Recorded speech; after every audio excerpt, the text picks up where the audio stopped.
भारतीय cricket team ने साल 2022 का समापन बांग्लादेश के खिलाफ जीत के साथ की। अब जबकि 2022 में भारतीय अभियान जो है वो संपन्न हो चुका है, ये वक्त है ये याद करने का, इस बात का आकलन करने का कि साल 2022 भारतीय क्रिकेट के लिए कैसा रहा। भारत ने अलग अलग फॉर्मेट में कितने मैच खेले, कितने मैच में उसे जीत मिली तो कितनों में उसे हार का सामना करना पड़ा। बाइलैटरल सीरीज में उसका प्रदर्शन कैसा रहा, तो जो टूर्नामेंट्स हुए उसमें उसका प्रदर्शन कैसा रहा, किस खिलाड़ी का प्रदर्शन कैसा रहा, यह जानने का भी मौका आया है। साथ ही आज आपको बताऊंगा साल 2022 में भारतीय क्रिकेट के उन 3 मोमेंट्स के बारे में जो सुखद याद के रूप में हमारी स्मृतियों में बस गया है। नमस्कार, आप देख रहे हैं न्यूज बाइस्कोप और मैं हूं राकेश रंजन। साल 2022 में भारतीय क्रिकेट टीम ने अपना जो अभियान है उसे संपन्न कर लिया है। बांग्लादेश के खिलाफ न सिर्फ उसने दूसरा टेस्ट जीता बल्कि सीरीज भी 2-0 से जीत ली।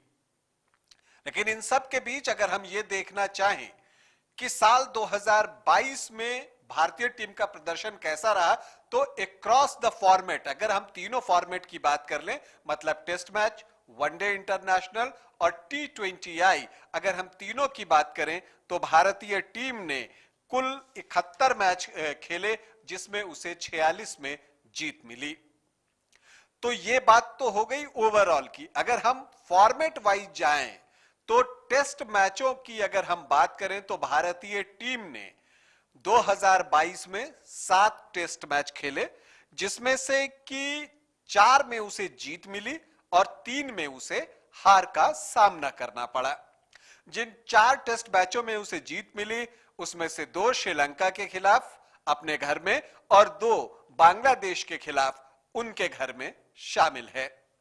जो 3 टेस्ट मैच हम नहीं जीत सके उसमें 2 दक्षिण अफ्रीका के खिलाफ उनके घर में और 1 टेस्ट मैच इंग्लैंड में, जो 5वां क्रिकेट टेस्ट मैच खेला गया जो कि पिछले साल होना था और नहीं हो पाया था, वो अधूरा टेस्ट मैच इस बार खेला गया उस सीरीज को कंप्लीट करने के लिए और उस टेस्ट मैच में इंग्लैंड की टीम ने जीत हासिल की। ये तो हो गई टेस्ट मैचों की बात। अगर हम वनडे इंटरनेशनल की बात करें, और वनडे इंटरनेशनल की बात इसलिए भी करना जरूरी है कि साल 2023 में वनडे इंटरनेशनल का वर्ल्ड कप होना है।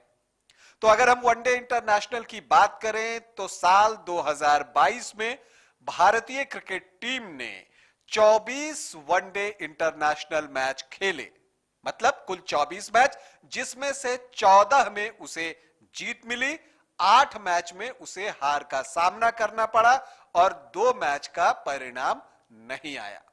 मतलब यहां भी जीत ज्यादा है, हार कम है। अगर हम T20 फॉर्मेट की बात करें तो एक अच्छी बात यह है कि कोई भी बाइलैटरल सीरीज साल 2022 में टीम इंडिया नहीं हारी है। यह एक अच्छी बात है। लेकिन जहां तक बड़े टूर्नामेंट्स की बात है तो 2 बड़े टूर्नामेंट में भारतीय टीम ने शिरकत किया, एक तो एशिया कप और दूसरा T20 विश्व कप। और यहां पर चिंता की बात है, और यह चिंता इसलिए क्योंकि एशिया कप में भारतीय टीम फाइनल के लिए क्वालिफाई नहीं कर सकी, जबकि विश्व कप जो खेला गया T20 विश्व कप ऑस्ट्रेलिया में, वहां पर भी भारतीय टीम सेमीफाइनल में इंग्लैंड से पिट गई। तो ये है लेखा जोखा। अगर हम बात करें T20 की तो कुल 2022 में भारतीय टीम ने 40 T20 इंटरनेशनल मैच खेले जिसमें से 28 में उसे जीत मिली, 10 में उसे हार का सामना करना पड़ा, 1 मैच टाई हुआ और 1 मैच का कोई परिणाम नहीं आया। तो यह हो गया टेस्ट मैच, वनडे इंटरनेशनल और T20 इंटरनेशनल में भारतीय प्रदर्शन की बातें। अब सवाल उठता है कि इन तीनों फॉर्मेट में खिलाड़ियों का प्रदर्शन कैसा रहा, किस खिलाड़ी ने बेहतर प्रदर्शन किया और कौन अपेक्षाओं पर खरा नहीं उतरा, यह जानना भी जरूरी है। तो साल 2022 की अगर हम बात करें और T20 इंटरनेशनल की बात करें तो बैटिंग में सूर्य कुमार यादव सूर्य की तरह चमके और उन्होंने भारत के लिए सबसे ज्यादा रन बनाए, एक्चुअली 1164 रन। भारतीय टीम ने 40 T20 इंटरनेशनल मैच खेले 2022 में, उसमें से 31 मैचों में सूर्या खेले और जिन भी मैचों में खेले और जो साल 2022 में उनका प्रदर्शन है, सूर्या खूब चमके और ऐसा चमके कि पूरी दुनिया जो है उस चकाचौंध में गुम हो गई। तो पहले नंबर पर T20 इंटरनेशनल में सूर्य कुमार यादव 1164 रनों के साथ। दूसरी पोजीशन पर कौन है?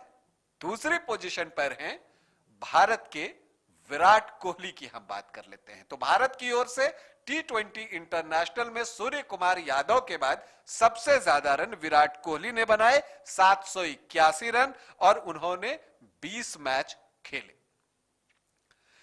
तीसरे नंबर पर रोहित शर्मा हैं जिन्होंने की 656 रन बनाए और चौथे नंबर पर हैं हार्दिक पांड्या जिन्होंने की 607 रन बनाए। पांचवें नंबर पर ईशान किशन है 476 रनों के साथ और छठे नंबर पर श्रेयस अय्यर, इसके बाद राहुल और पंत का नाम आता है। लेकिन सबसे दिलचस्प बात जो इन बैटर्स की बात करते समय मैं करना चाहूंगा कि देखिए T20 इंटरनेशनल में स्ट्राइक रेट का बड़ा ही महत्व होता है और अगर हम उस कसौटी पर कसे तो सूर्या का कोई जवाब नहीं। सूर्या ने लगभग 185 के स्ट्राइक रेट से रन बनाए अपने, एक्चुअली कहें तो 184.43 उनका स्ट्राइक रेट रहा। तो इतने अच्छे स्ट्राइक रेट के साथ रन बनाने से सूर्या को जो है आप T20 इंटरनेशनल में न सिर्फ भारत बल्कि दुनिया का बेस्ट बैटर साल 2022 में कह सकते हैं। अब हम आते हैं वनडे इंटरनेशनल की बात करते हैं कि वनडे इंटरनेशनल में भारत के लिए सबसे ज्यादा रन किसने बनाए। तो यहां पर विराट कोहली का नाम नहीं है, रोहित शर्मा का नाम नहीं है और न ही सूर्य कुमार यादव का नाम है। यहां पर वनडे इंटरनेशनल में भारत के लिए सबसे ज्यादा रन 2022 में बनाए श्रेयस अय्यर ने। उन्होंने 724 रन बनाए 17 मैच की 15 पारियों में बल्लेबाजी करते हुए। दूसरे नंबर पर रहे शिखर धवन जिन्होंने की कुछ वनडे इंटरनेशनल में टीम की कमान भी संभाली। उन्होंने 22 मैचों में 688 रन बनाए और तीसरे नंबर पर रहे उभरते हुए सलामी बल्लेबाज शुभमन गिल जिन्होंने 12 मैचों में 638 रन बनाए और जहां तक स्ट्राइक रेट की बात है इन तीनों में जो है वो शुभमन गिल पहले नंबर पर रहे, उनका स्ट्राइक रेट 102.57 का रहा। तो ये हो गई वनडे इंटरनेशनल की बात। अब हम आते हैं टेस्ट मैचों पर और टेस्ट मैचों में सबसे ज्यादा रन किसने बनाए? विराट कोहली ने? जी ना। रोहित शर्मा ने? बिल्कुल नहीं। यहां पर भी सबसे ज्यादा रन की अगर हम बात करें तो यहां पर थोड़ा सा ट्विस्ट है। जिस बैटर ने व्हाइट बॉल क्रिकेट में बहुत अच्छा प्रदर्शन नहीं किया वही बैटर टेस्ट मैचों में रेड चेरी के सामने मतलब लाल गेंद के सामने सबसे अच्छी बैटिंग की और भारत के लिए सबसे ज्यादा रन बनाए। और इस कड़ी में अगर हम बात करें तो पहले नंबर पर ऋषभ पंत हैं जिन्होंने 7 टेस्ट में 680 रन बनाए। श्रेयस अय्यर दूसरे नंबर पर हैं, उन्होंने 5 मैचों में 422 रन और इसके बाद पुजारा का नाम आता है और फिर इसके बाद भी विराट कोहली का नाम नहीं आता, फिर रविंद्र जडेजा का नाम आता है, फिर उसके बाद रविचंद्रन अश्विन का नाम आता है और तब जाके जो है आप देखते हैं कि कोहली और रोहित शर्मा आते हैं। तो टेस्ट मैच के लिहाज से रोहित शर्मा और विराट कोहली के लिए साल 2022 बेहतर नहीं रहा। ये तो हो गया बैटिंग की बात। हम आपको बताएं कि हम अभी आपको वो 3 सुखद पल जो वो 3 गोल्डन मोमेंट हैं भारतीय क्रिकेट के साल 2022 में वो भी बताएंगे, लेकिन उससे पहले गेंदबाजी का हालचाल ले लेते हैं कि गेंदबाजी में क्या हालचाल रहा। तो T20 इंटरनेशनल से शुरुआत करते हैं। T20 इंटरनेशनल में जिन्हें सबसे ज्यादा आलोचना का शिकार होना पड़ा एक गेंदबाज के रूप में, वही है भारत के नंबर 1 गेंदबाज, मतलब कि भुवनेश्वर कुमार।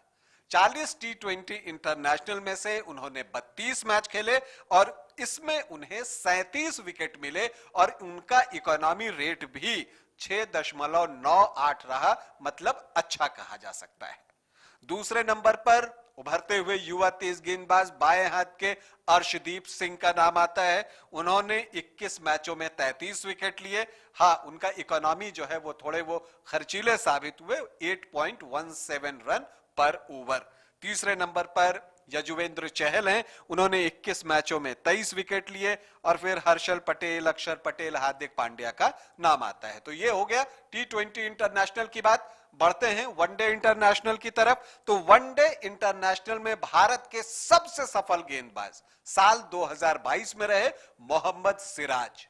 मोहम्मद सिराज ने वनडे इंटरनेशनल में कमाल का प्रदर्शन किया और 15 मैचों में 24 विकेट लिए और उनका इकोनॉमी की अगर हम बात करें तो वो सिर्फ 4.62 रन पर ओवर रहा। तो पहले नंबर पर मोहम्मद सिराज, दूसरे पर हैं शार्दुल ठाकुर, लॉर्ड शार्दुल ठाकुर, वो दूसरे नंबर पर हैं, उन्होंने 16 मैचों में 22 विकेट लिए। चहल यहां तीसरे नंबर पर हैं, उन्होंने 14 मैचों में 21 विकेट लिए। और इसके बाद प्रसिद्ध कृष्णा का नाम आता है, जिन्होंने की 11 विकेट लिए। ये तो हो गई वनडे इंटरनेशनल की बात। बढ़ते हैं टेस्ट की ओर। टेस्ट में सबसे ज्यादा विकेट किसने लिया होगा? कौन सा गेंदबाज है जिसने भारत के लिए 2022 में सबसे ज्यादा विकेट लिए? अगर इसकी बात करें तो आप चौंकेंगे, लेकिन चौंकिए मत, अभी भी पहला नाम जसप्रीत बुमराह का है। जो 60 टेस्ट मैच भारतीय टीम ने साल 2022 में खेला, उसमें से 5 टेस्ट मैच जसप्रीत बुमराह ने खेले और उन 5 टेस्ट मैचों में उन्होंने 22 विकेट लिए। तो पहले नंबर पर जसप्रीत बुमराह हैं। दूसरे नंबर पर रविचंद्रन अश्विन हैं, जिन्होंने 6 मैचों में 20 विकेट लिए। तीसरे नंबर पर मोहम्मद शमी हैं, जिन्होंने 5 मैचों में 13 विकेट लिए। और इसके बाद शार्दुल ठाकुर और अक्षर पटेल ने 11-11 विकेट लिए और रविंद्र जडेजा ने 3 मैचों में 10 विकेट लिए। तो ये हो गए इंडिविजुअल परफॉर्मेंसेस की बात करें। लेकिन जहां तक चर्चा की बात हम करें तो जिस बैटर की सबसे ज्यादा चर्चा हुई वो सूर्या की हुई। और जो उनकी बेखौफ बल्लेबाजी है, जो उनकी निडरता है, उसके कायल जो है वो पूरी दुनिया हुई, इसमें कहने में कोई संदेह नहीं है। लेकिन अब उस 3 मोमेंट की बात, उस सुखद स्मृतियों की बात, वो 3 गोल्डन मोमेंट्स जो जिन्हें देखा तो हमारी आंखों ने, लेकिन वो हमारे दिल में आके बस गया है, उसकी बात हम करते हैं। 2022 में अगर हम उस पहले मोमेंट की बात करें तो वो T20 विश्व कप से आता है। T20 विश्व कप में पाकिस्तान के खिलाफ जो भारतीय टीम को रोमांचक जीत मिली, वो हमारी यादों में जो है वो संजो के हमने रखा है और वो गोल्डन मोमेंट नंबर 1 कहा जा सकता है। और उसमें जो खास करके विराट कोहली ने सामने हारिस राउफ की गेंद पर छक्का लगाया था, वो सभी को याद है। तो पहला गोल्डन मोमेंट वही है, पाकिस्तान के खिलाफ जीत T20 विश्व कप में। उसके बाद किस तरह से सारे खिलाड़ी इमोशनल हुए थे, वो दृश्य जो है वो बस गया है हमारे दिलों में। अगर हम दूसरी बात करें कि दूसरा गोल्डन मोमेंट कौन है, तो वो है आपको जो 5वां टेस्ट मैच, जो अधूरा टेस्ट मैच था जो इस साल खेला गया इंग्लैंड में, उसकी बात हम कर सकते हैं। और वहां पर एजबेस्टन में जो ये टेस्ट मैच हुआ था, उसमें जसप्रीत बुमराह याद है, उनकी गेंदबाजी के लिए नहीं, उनकी बल्लेबाजी के लिए उन्होंने स्टुअर्ट ब्रॉड के 1 ओवर में 35 रन बटोरे थे, जिसमें से 6 अतिरिक्त रन जरूर थे, लेकिन 29 रन जसप्रीत बुमराह के बल्ले से आए थे। और ये मोमेंट जो है वो हमें गुदगुदाता भी है, वो देखना बड़ा ही दिलचस्प था और ये हम सबके जहन में बस गया है। और उस ओवर की अगर हम बात करें तो पहली गेंद पर बाउंड्री, फिर दूसरी गेंद वाइड थी और उस पर जो है वो 4 रन मिल जाता है, फिर छक्का, फिर चौका, फिर चौका, फिर चौका, फिर छक्का। फिर एक सिंगल और बीच में एक नो बॉल भी था जिस पर कि छक्का लगा था। तो कुल 35 रन उस ओवर में आए थे। तो ये जो एक मोमेंट है वो हमें हमारे चेहरे पर एक मुस्कुराहट लेकर आने के लिए काफी है। जब भी हम इसकी बात करते हैं हमारे अधरों पर एक मुस्कान तैर जाती है। ये गुदगुदाने वाला मोमेंट है, एक प्राउड करने वाला मोमेंट है कि जसप्रीत बुमराह ने स्टुअर्ट ब्रॉड के एक ओवर में इतने रन बटोरे। और बताइए स्टुअर्ट ब्रॉड की भी क्या किस्मत है, 6 छक्के जब युवराज सिंह ने मारे तो गेंदबाज कौन था? Stuart Broad. तो भारत के फेवरेट गेंदबाज हो गए स्टुअर्ट ब्रॉड। तो खैर ये दो मोमेंट की बात कर ली, पाकिस्तान के खिलाफ जीत, जसप्रीत बुमराह की बैटिंग, वो ओवर जो कि स्टुअर्ट ब्रॉड के खिलाफ उन्होंने खेली, और तीसरा मोमेंट जो कि हम सबको याद है वो अभी हाल ही में आया है और वो है वनडे इंटरनेशनल का फास्टेस्ट डबल सेंचुरी जो कि ईशान किशन ने लगाई। क्या बैटिंग की उन्होंने, और जिस तरह से उन्होंने बांग्लादेश के गेंदबाजों की आप कह लीजिए कुटाई की है, वो जो है हमेशा हमें याद रहेगा। और उसमें जो है उन्होंने 131 गेंदों पर 210 रन बनाए, 126 गेंदों पर वो डबल सेंचुरी लगाई। तो ये 3 मोमेंट हैं भारत क्रिकेट मैदान पर जो कि भारतीय दर्शक, भारतीय खेल प्रशंसक हमेशा जो है 2022 को जब भी याद करेंगे तो इस 3 मोमेंट को जरूर याद करेंगे। उम्मीद है साल 2023 में भारतीय क्रिकेट टीम जो कुछ कमजोरियां रह गई हैं, जिन पर हम बार बार कई बार चर्चा कर चुके हैं, उन कमियों को दूर करेगी और साल 2023 में जबकि वनडे का विश्व कप होना है उसमें जो है वो 2011 के बाद चैंपियन बनने का काम करे, ऐसी हमारी शुभकामना है। और इसके साथ ही जो वर्ल्ड टेस्ट चैंपियनशिप है उसका फाइनल भारत खेले, और न सिर्फ खेले बल्कि उसे जीते भी, यही कामना हम सभी करते हैं। तो अभी के लिए इतना ही। Welcome to hotel Crowne Plaza. Hotel Crowne Plaza के रेस्टोरेंट सैफरॉन में हम आपको दे रहे हैं क्रिसमस और नए वर्ष के शुभ अवसर पर ग्राहकों के लिए विशेष छूट। 999 से ज्यादा के बिल पर 15% और 1999 से ज्यादा के बिल पर 20% की भारी छूट, और शादी, बर्थडे, सगाई और अन्य सभी प्रकार की पार्टी बुकिंग में भारी छूट। Facility, convenient stay and luxurious room, banquet hall, restaurant saffron, crown spa and salon, beauty parlour, big parking, pick up and drop from railway station and bus stand, home delivery. For contact 620-7676-941 or 912-8555-858। 4 धामों में से एक रामेश्वर धाम सहित तिरुपति बालाजी, कन्याकुमारी, मदुरई माँ मीनाक्षी देवी और श्री मल्लिकार्जुन ज्योतिर्लिंग का झारखंड में सबसे कम दर पर सब परिवार दर्शन लाभ का अनुपम अवसर। संपर्क करें माँ कामाख्या धार्मिक रेल यात्रा, केसरी नर्सिंग होम, पहला तल्ला, पिस्का मोड़, रांची।